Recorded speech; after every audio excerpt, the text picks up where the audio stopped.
راديو إيرنا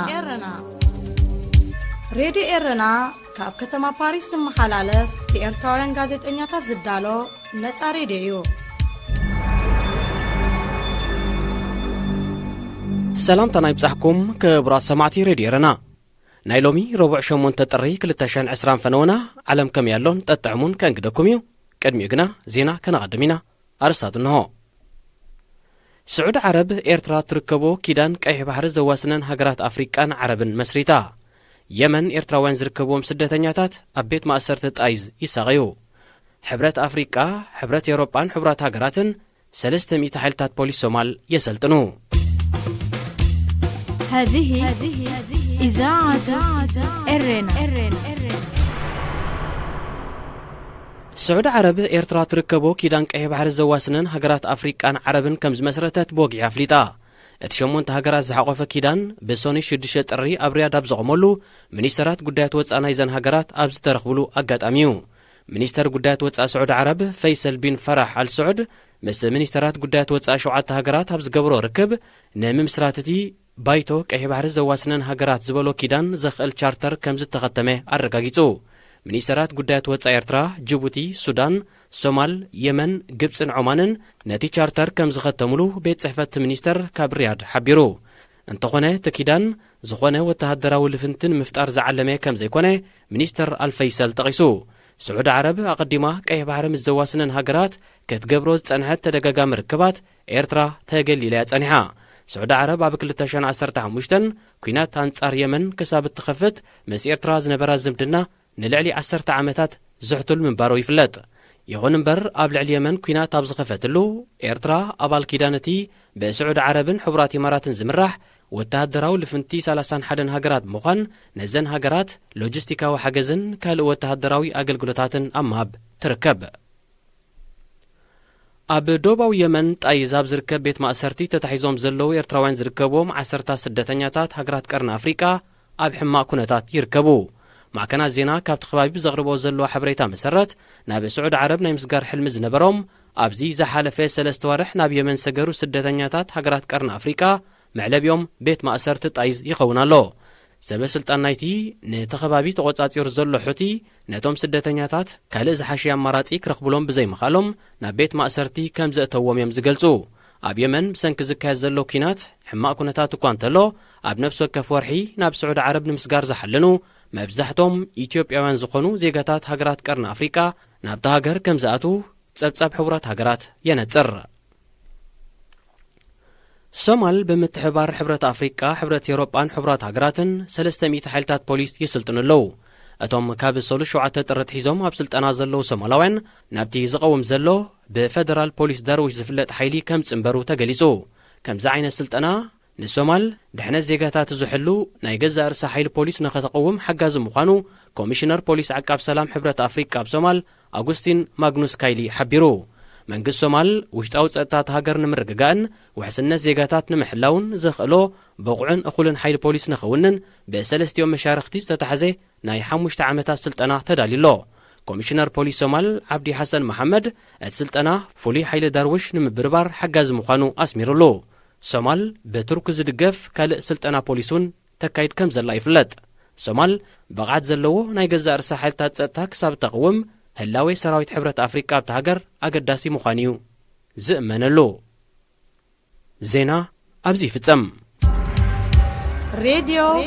إيرنا راديو إيرنا كاب كتما باريس محلالف بإرتورن غازت إنياتا زدالو نتسا راديو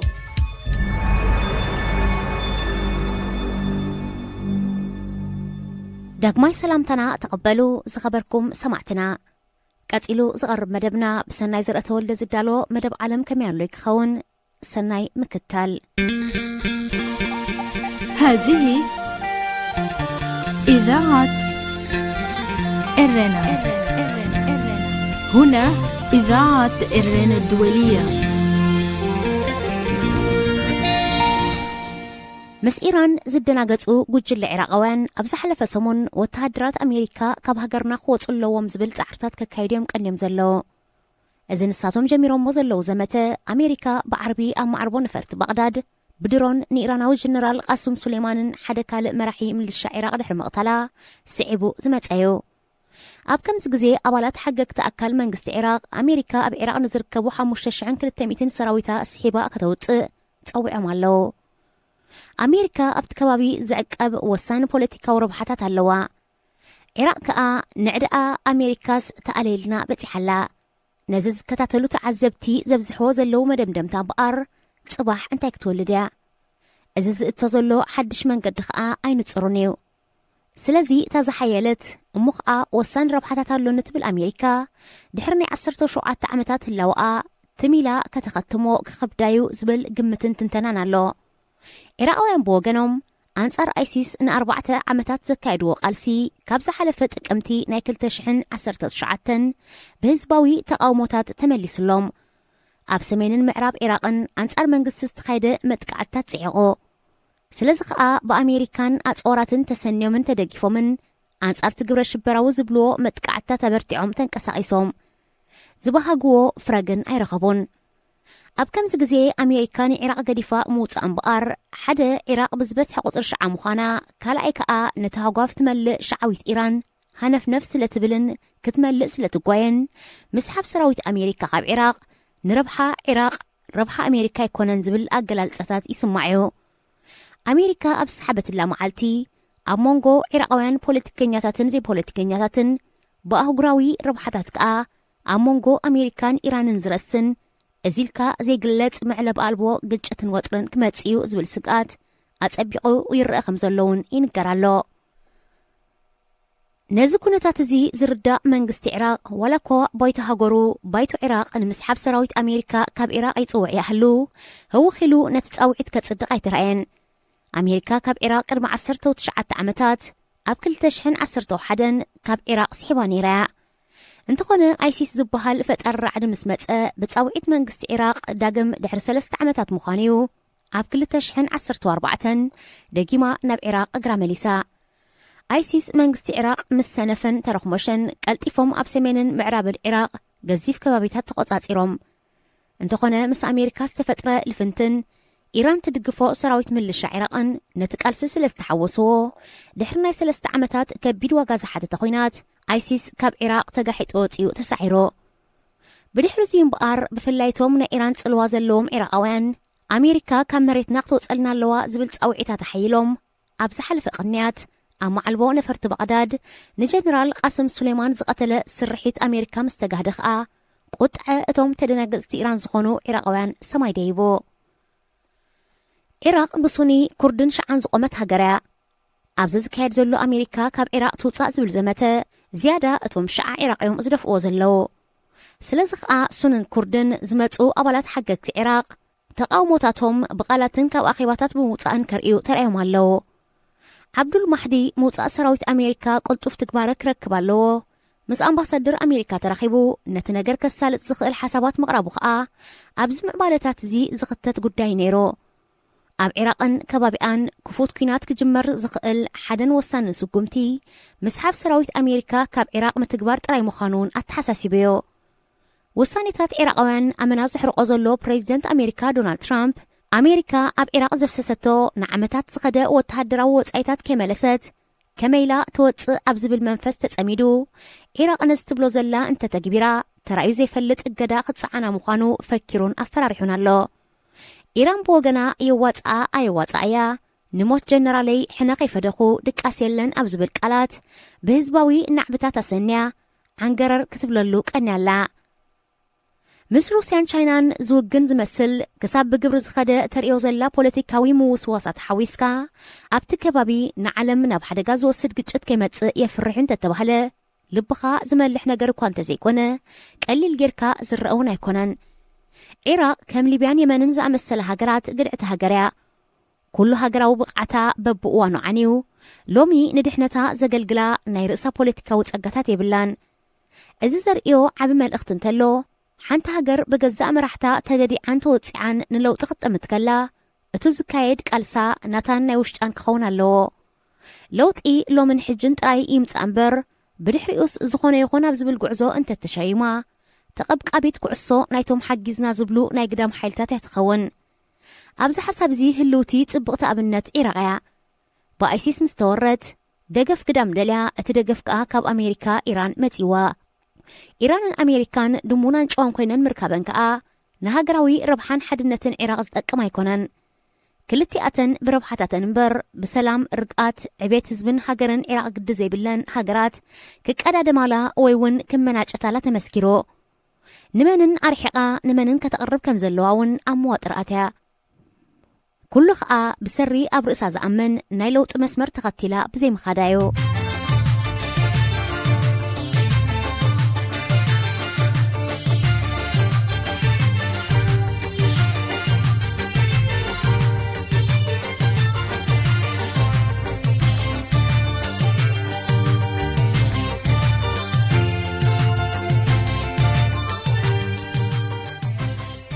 ክልተሽሕን 19 ብሕማቅ ካብ ዝተፋነወተን ሃገራት ሓንቲ ኣውስትራልያ ነይራ እቲ ሃገር ዱራታ ብሓዊ ተናኺሱ ኣብ ጸጋታት ትዱራት ኣብ ህንጻታትን ህይወት ሰባትን ጉድኣታት ከውርድ ተራእዮ ኣብ ከምዚ ግዜ መራሕቲ ሃገር ቀዳማይ ሚኒስተር ስኮት ሞሪሰን ካብ ሃገሩ ወፂኡ ጌሹ ምንባሩ ንመሪሕነቱ ኣብ ምልክት ሕቶ ኣትወዩ ብፍላይ ብደረጃ ቅንዕና እቲ ኣብ ኣውስትራልያ ዘጋጠመ ባርዕ ብቁፅሪ 200 ዝበጽሕ ን6 ሚልዮን ሄክታር መሬት ዘንደደ ንግዝኣታት ሓዳስ ደቡብ ዎልስን ቪክቶርያን ኣጸቢቑ ዝጎድአ ን2,000 ኣባይቲ ዘቃጸለ ብውሕዱ ከዓ ንህይወት 24 ሰባት ዝወሰደ እዩ ነይሩ ነዚ ከቢድ ሓደጋ ዝእብድ ብመንግስቲ ኣውስትራልያ ከቢድ ናይ ገንዘብ ደገፋት ክግበር ድሕሪ ምጽንሑ ከዓ ለንቅነ ተወሳኺ 1.4 ቢልዮን ዶላር ገንዘባዊ ደገፍ ብመንግስቲ ክግበር ቀዳማይ ሚኒስተር ስኮት ሞሪሰን ኣዊጅሎ እቲ ኣብ ዱራት ኣውስትራልያ ተናኺሱ ዘሎ ሓዊ ዘሕዝን ኮይኑ ግና ኣይጠፍአን ነዋርሕ ክቕጽል ምዃኑ ከኣዩ ተገሚቱ ዘሎ ስለዚ ከዓ እቲ ንምእላዩ ዘድሊ ዋጋን ንጉድኣት ንምፍዋስን ንገብሮ ወጻኢታት ክብ ከነብሎይና ክብል እውን እቲ ቀዳማይ ሚኒስተር ብተወሳኺ ነጊርሎ ከተማታት ትሕተ ቅርጽታትን ካልእ ህንፃዊ ኩነታት ተሃገርን ኣብ ምጽጋን ጥራይ ከይተሓጽረ መንግስቲ ብደገፍ ሰራዊቱ ናብ ጉድዓት ኮማት ናይ መግቢ ማይ ነዳድን ደገፋት ክገብር ይጓየ ከም ዘለውን ይንገር ኣብዚ ዓመት እዚ ከቢድ ሕጽረት ዝናብን ዘጋጠመ ነቕፅን ነዚ ነገር እዚ ጠንቂ ከም ዝኾነ ይግለጽ ኣሎ ተመራመርቲ ስነ ፍልጠት ግን ዓለማዊ ዋዕን ሰባት ኣብ ከባቢ ኣውስትራልያ ብዘውርድዎ ዘለዉ ሓደጋታት ዝተሳበበ ሓደገኛ ሳዕቤን ምዃኑ ይገልጹ ኣብ መንጎ መጺኡ ዝነበረ ዝናብ ነቲ ባርዕ ብውሑድ መልክዑ ከዐግሶ ተረኣዩ ነይሩ እንተኾነ ጠቕሊሉ ደው ከብሎ ዘኽእል ዓቕሚ ሒዙ ይመጸን እኳ ደኣ ነቶም ነቲ ባርዕ ኣብ መጥፋእ ተጸሚዶም ዘለዉ ብርጌዳት መጥፋእቲ ሓዊ ዕንቅፋት ፈጢሩሎም እዩ ሰብ ኮነ ተፈጥሮ ክፈጥሮ ዝኽእል ሓደጋታት ሓደጋ እዩ ስለዚ ኣውስትራልያ ካብዚ ሓደጋ እዚ ቀልጢፋ ክትሓዊ ካልኦት ህዝብታት ሰብኣዊ ሓልዮት ከርእዩ ገደነን ባህርያውን እዩ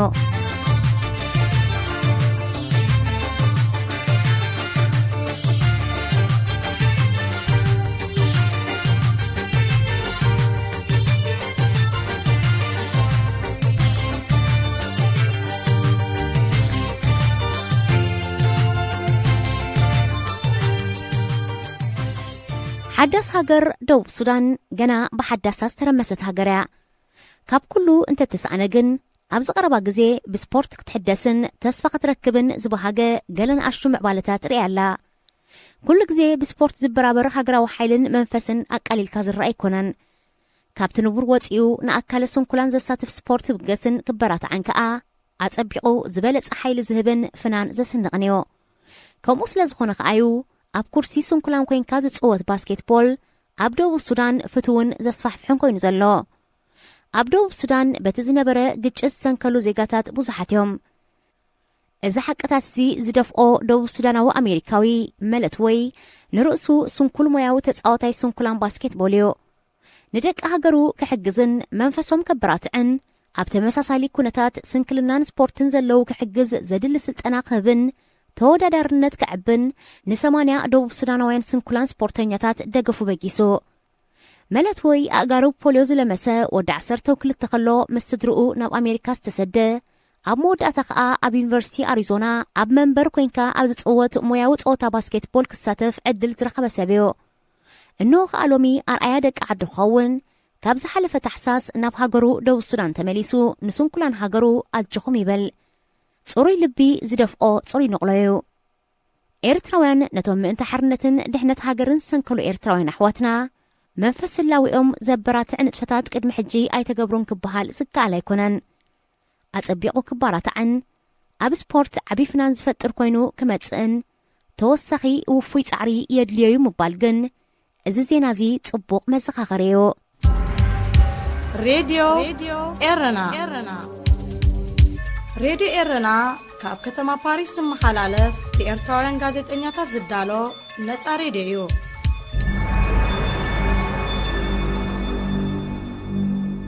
ዳግማይ ሰላምታና ይብጻሕኩም ድሕርኩም ንዝተጸንበርኩምና ክቡራት ሰማዕቲ እዚ ካብ ከተማ ፓሪስ ብቐጥታ ዝፍኖ ድምፂ ሬድዮ ኤረና እዩ ቀጺሉ መደብ ጠጥዕሙ ክስዕብዩ ቅድሚኡ ግና ንምዝኻር ቀንዲ ነጥታት ዜና ከስማዕኩም سعود عرب ኤርትራ ትርከቦ ኪዳን ቀይሕ ባሕሪ ዘዋስነን ሃገራት ኣፍሪቃን ዓረብን ከም ዝመስረተት ቦጊዕ ኣፍሊጣ እቲ 8 ሃገራት ዝሓቆፈ ኪዳን ብሶኒ 6 ጥሪ ኣብ ሪያድ ዝቆመ ሚኒስተራት ጉዳያት ወፃኢ ናይዘን ሃገራት ኣብ ዝተረኽብሉ ኣጋጣሚ እዩ ሚኒስተር ጉዳያት ወፃኢ ስዑድ ዓረብ ፈይሰል ቢን ፈራሕ አልስዑድ ምስቶም ሚኒስተራት ጉዳያት ወፃኢ 7 ሃገራት ኣብ ዝገበሮ ርክብ ንምምስራት እቲ ባይቶ ቀይሕ ባሕሪ ዘዋስነን ሃገራት ዝበሎ ኪዳን ዝኽእል ቻርተር ከም ዝተኸተመ ኣረጋጊጹ ሚኒስተራት ጉዳያት ወፃኢ ኤርትራ ጅቡቲ ሱዳን ሶማል የመን ግብፅን ዑማንን ነቲ ቻርተር ከም ዝኸተሙሉን ቤት ጽሕፈት ሚኒስተር ካብ ሪያድ ሓቢሩ እንተኾነ እቲ ኪዳን ዝኾነ ወተሃደራዊ ልፍንትን ምፍጣር ዝዓለመ ከም ዘይኮነ ሚኒስተር አልፈይሰል ጠቒሱ ኣብ ደቡባዊ የመን ጣይዝ ኣብ ዝርከብ ቤት ማእሰርቲ ተታሒዞም ዘለዉ ኤርትራውያን ዝርከብዎም 10 ስደተኛታት ሃገራት ቀርኒ ኣፍሪቃ ኣብ ሕማቅ ኩነታት ይርከቡ ማዕከናት ዜና ካብቲ ከባቢ ብዘቕርቦ ዘለዋ መሰረት ናብ ስዑድ ዓረብ ናይ ምስጋር ሕልሚ ዝነበሮም ኣብዚ ዝሓለፈ 3 ወርሕ ናብ የመን ሰገሩ ስደተኛታት ሃገራት ቀርኒ ኣፍሪቃ ምዕለብዮም ቤት ማእሰርቲ ጣይዝ ይኸውን ኣሎ ሶማል ብምትሕባር ሕብረት ኣፍሪቃ ሕብረት ኤውሮጳን ሕቡራት ሃገራትን 300 ሓይልታት ፖሊስ ይስልጥኑ ኣለዉ እቶም ካብ 7 ጥሪ ሒዞም ኣብ ስልጠና ዘለዉ ሶማላውያን ምስቲ ዝቐውም ዘሎ ብፌደራል ፖሊስ ዳርዊሽ ዝፍለጥ ሓይሊ ከም ዝጽንበሩ ተገሊጹ እዚ ድምፂ ሬድዮ ኤረና እዩ ተጥዕሙ ምስ ሬድዮ ኤረና ኣብዚ መደብ እዚ ንማሕበራዊ ህይወት ዘንጸባርቑ ጽሑፋት ግጥምታት ድርሰታትን ዋዛታትን ዝቐርቡ ኮይኖም ኣብ ህይወት ንዘጋጥሙ ጸገማትን ኣፈታትሖምን ኣመለኻኽታና መዓልታዊ ህይወትና ተዘክሮታት ንእስነትን ካልእ ንኣጠማምታና ውልቃዊ ህይወትና እናንጸባረቐ ዘዘናግዕን ምኽርታት ዝልግስን መደብ እዩ ተጥዕሙ ምስ ሬድዮ ኤረና ዝኸበረን ዝዓዘዘን ሰላምታና ተቐበሉ ፍትዋት ተኸተልቲ መደብና ከመይ ቀኒኹም እዚ ትወትር ረብዑ ዝቐርበልኩም መደብኩም መደብ ጠጥዑም እዩ ንሎሙን ከምቲ ልሙድ ንዓኹም መዘናግዕን ምህርን ዝበንላይ ትሕዝቶ ዳሊና ኣብ መደብ ሰዓትና ተረኺብና ኣለና ክሳብ ፍጻሜ መደብና ምሳና ሓቢርኩም ብኽብሪ ክጸንሑ ዝዕድመኩም ኣዳላውን ኣቕራብን መደብ ተስፊት ዮሃንስ እየ ሰናይ ምክትታል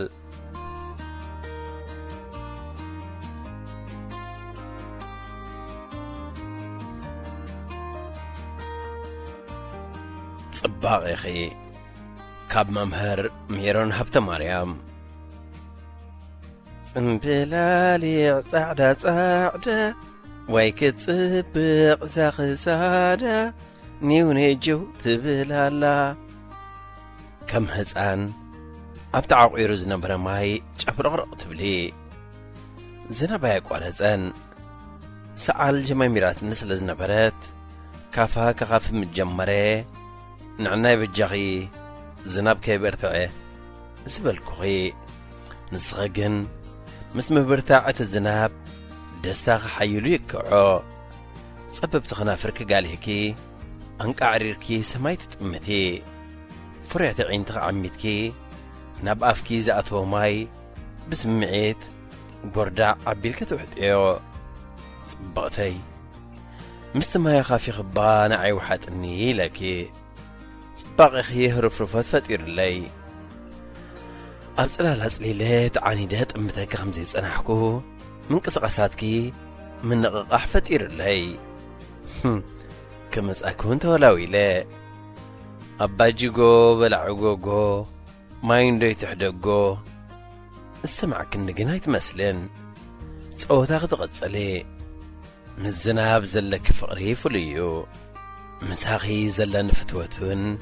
متن البويو نسخي تفترو تستمغري أنا دماغ باقي مستفترو حنافيس استمغر صوتا قاريزكي سحبكي نابها قريب كني نبحو فغي نبتزهرم زنبهر زناب سحبك تغني شعو تسحابنا بصبغ مسحاب ጭቃ ጉድ ገይሩ ተንሸራቲትና መሬት መሊእናዮ حق ዘረባ ሸታሕታ ሒልና ክንወድቕ እንከለና ኩራ ነይሩኒ እንተ ንስኽሞ ሰሓቕኪ መዕገቲ ተሳኢንዎ ክሰብዒን ተኽዝጠፍኣ ብሰሓቕ ተንፈቕፊቕኪ ትስሕቅ ኣለኸ ምሽ ጥንቅልዒት ወዲቐ ስለ ዝነበርኩ ነፍሰይ ኣመዓራርየ ንኸትንስእ ፋሕተርተር በልኩ ንስኸግን ከም ኣብ ኮረሻ ፈረስ ተውጥሐ ፈረሰኛ ኣብ ከብደይ ትሰራሰሪ ትጋልቢ በጃኽ ተንስእና ቆልዓ ኣይትኾኒ ድሓር ሰዓል ሓሚም ኣለኹ ገጸይ ኣዕቲበ ተዛሪበኪ ኣነ ድማ ፍቕርኻ ሓሚም ኣለኹ ድፍድፍ ሽፋሽፍቲ ዒንትኺ ንላዕሊ ሰፍሲፍኪ ቀንጠስጠስ ኢልክለይ ሕጂ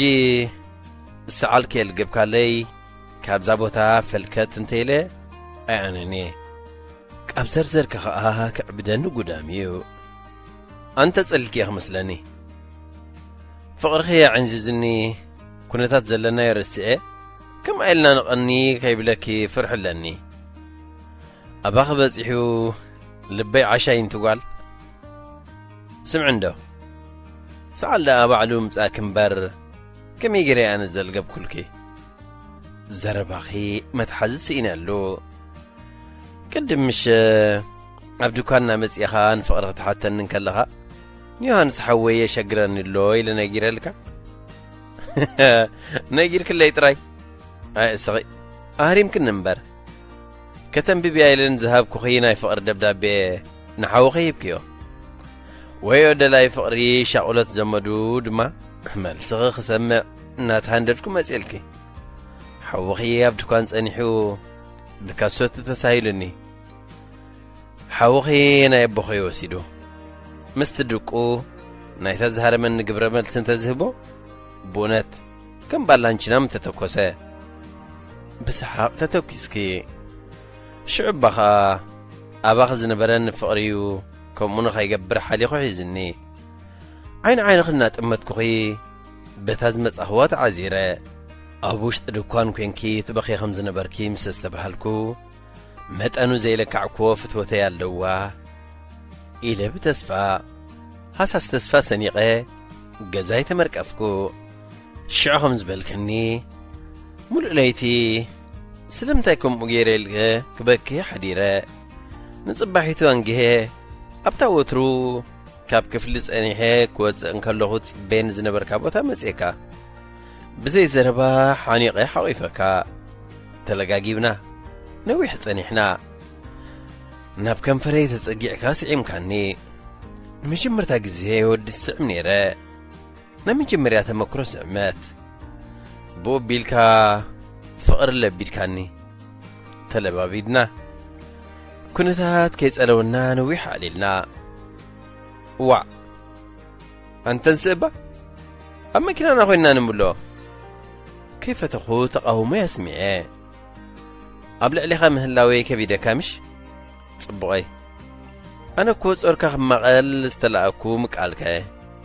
ዘይንቃየር እሞ ጽዕነትካ ሃበኒ ክብደትካ ክሽከሞ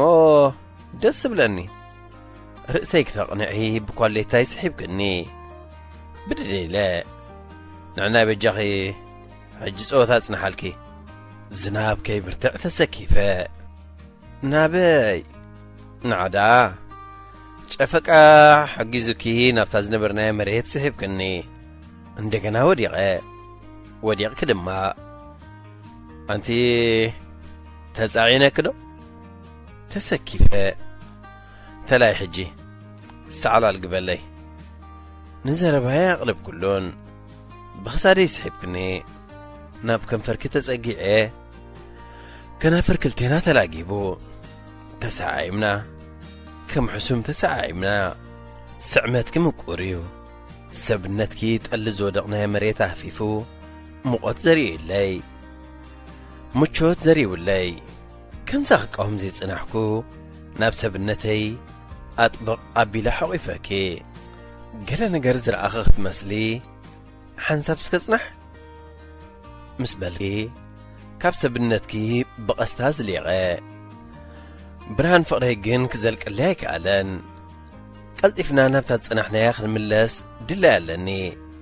فقري بوتاي عطوني يودي ختبلن سغي زناب زنبه نفسنا تتابيقو كم لممتا مريت تلاحقنا لمم كنبل كي كبدكي من صاف كونلكي كبرتا تكون اللي بقى هم بيجا درو كل حليفكي أبرتعكي تسعلن يركي وي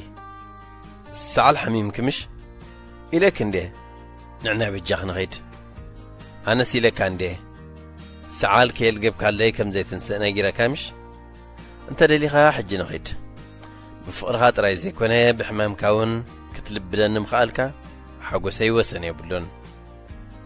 كتسحقنا حسبكي سعال عاقيتوكي سليه نابلنا خا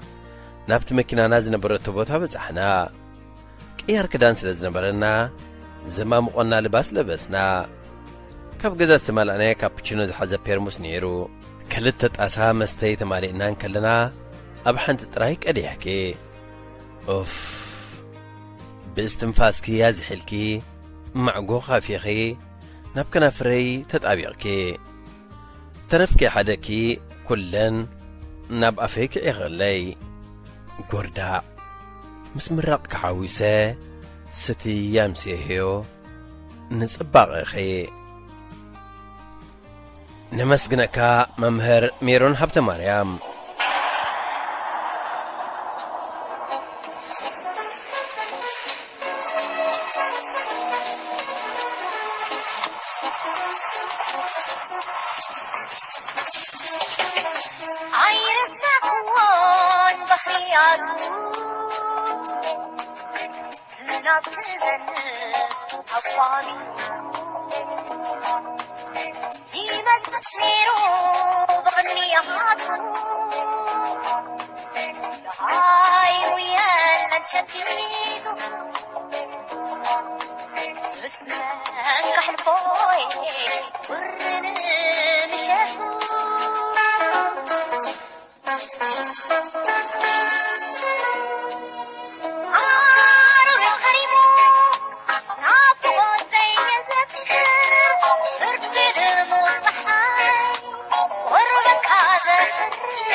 اسمع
مسمن تماخر قال 32 عمتي نبعل بيتي قال 19 عمت تمهاريت 12 خفل خلوخي ثلاليو أزينا نقرارب محازوتنا نيرنا كسع لعلواي درجات مرتوديو سراح زجمر تتصبيد ما بمرر سدرانا تمرعنا وليدنا ولادنا ود 7 عمت كوينو له بعل بيتي كم سب حراقن قلطي فزقطا عينت سبيو اتقن شجرنا دما كوكوت اصرني كم زيكل نخريو بمبال ابز فتن كلي زجمر كل غزي كنباس كلنا بورساي طرانيفه نغزاي خيدمو زقات من شجر نغروم نقلت حواتي تليفون دويلن نبعل بيتي قايقون يصرفون زخونه زحرق نزمسل نجار تزاريب ان انت تخارينا كتفتحني تنر اللي خافتحني بمبالي زدافو ابقدمي استسعاركو خينخ قرب ايدلن حد معالتي مستنها هارنا عقلو خساع صنقق صرف و كاب غزا سحيبو دما ندغوصيو معصو عصوني تخيلي ناب سدراي كدكو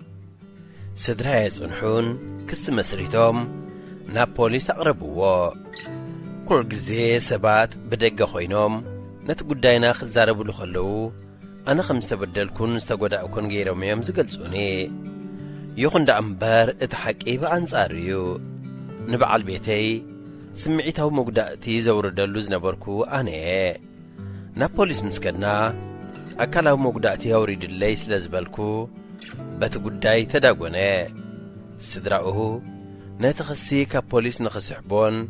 اتقداي بسلام كعرفن حتتوني أنا انتخني زقاقز اللو خوين سلسسمعني كم أقبركو بعال بيتي كم سب تحرارا مخوني قناس دزوتر سباي كونان نتزقبرو تكبار بعلي دفئي زبس أحكوهيو بغن عنا دما مسيو تنبركيخو أبقر مخل سب نتكباراتو يقري تحت تلو نتخسيس حبيد ما دقيمنات عرقنا قزحي تملسكو دحر سلستوارح بنشتو قداي مستقراج أنا بورسا العلين قزاي كدكو نسو اب قزان بينو ترفه دحر بأسنا كل تمعلتات سنيحو كاب هوسبيتال تليفون تدولني بعد بيتي ياتيو سدراي نابو قصين خيكيد حبروني انت خيريو دما كم ستعاسكن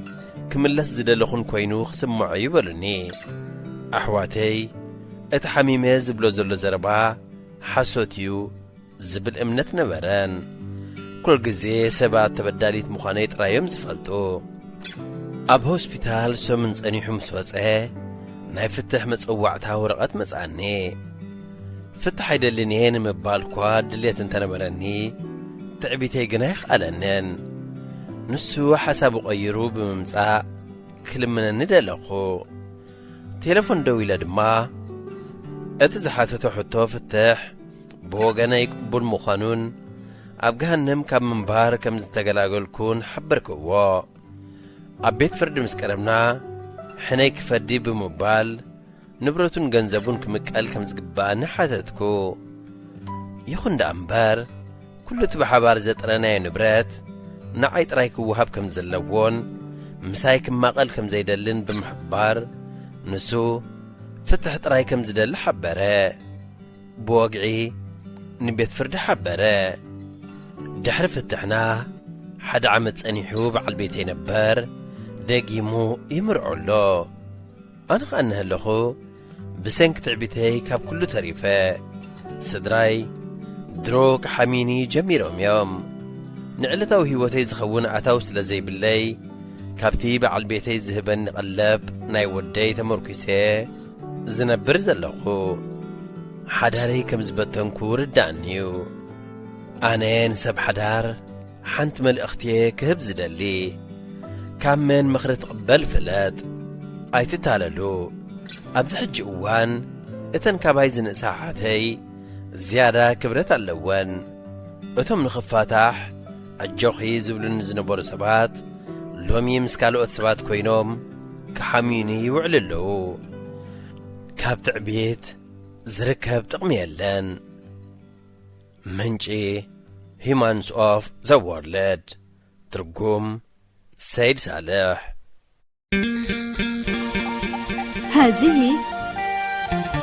إذاعة إرنا. هنا إذاعة إرنا الدولية. فتوات تغذاتلت مدبنا بزقرمنا لكم تحسوا عاقبكم تزانيكم كتكونوا تستنى قبرنا نايلم تحسنا أبزازي من لنا أب مدبنا زلكم رؤيتي يخون نغفيتا ويوان كقربالكم تلليوات صحفات مزلو بتلمون دادراشانا نابريدي إرنا @gmail.com وي ريدي إرنا @yahoo.com لكم لأخلنا كبتحنايو بتوسخونا فيسبوك تسفيت يوهانس بموبال أبنايم الاختصاص انك تقدفوا لي كم تقولوا كزغاخركم دالي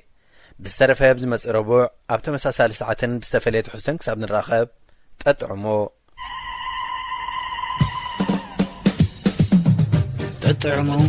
مس راديو رنا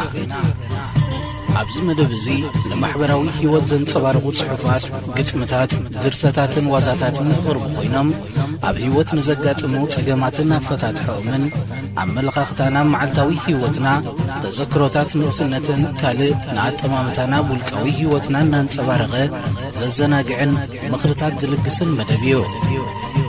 تطعمو مس راديو رنا زخبركم سمعتنا ناي ساعت زي حفشاو تحستونا أبزي زازمنا لنا سلامك تالكم دقيمنا نمسجن سلام